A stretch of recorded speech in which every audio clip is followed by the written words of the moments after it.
Carmel Collado, mas lalong nababash ngayon sa social media. Carmel, nainis nga ba? Housemates, napikon nga ba?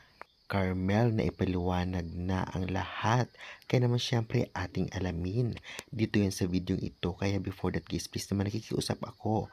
Road to 1K subscribers tayo. Pa-subscribe dito sa channel ko for more PBB Celebrity Collab 2.0 updates. Maraming salamat. Well, sabi nga nila kapag nagkamali ay matututo.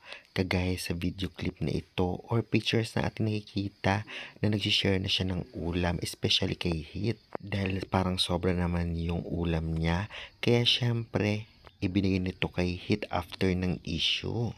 Ngunit parang nababash pa rin siya dahil parang nagpaparinig kung ganon sa ibang housemates. Ganun pa man at least nagbibigay na siya kung may sobra sa kanyang pagkain. Sa kabila ng lahat na ipaliwanag niya naman kung bakit ganon ang mga pangyayari. Ngunit may ilang netizens na hindi pa rin talaga naiintindihan ang situation.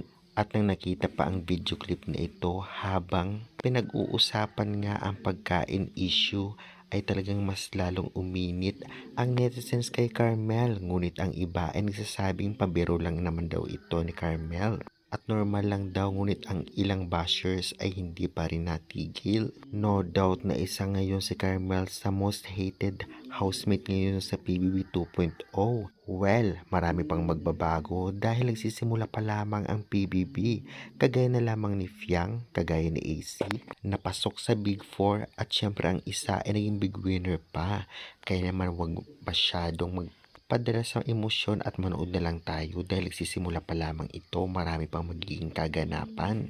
Ang iba ay wala pang mga issues at syempre sana wag naman. At mas makikilala pa natin ang ibang housemates sa mga susunod na araw o linggo o buwan, kaya kung may pagkakamali man ang mga housemates ay talagang intindihan lang natin, especially hindi naman talaga natin alam ang mga nangyayari sa loob at hindi lang yan. Mga bata pa sila at talagang marami pang magaganap o mangyayari, kaya good luck sa lahat and good luck sa iyo, Carmel Collado.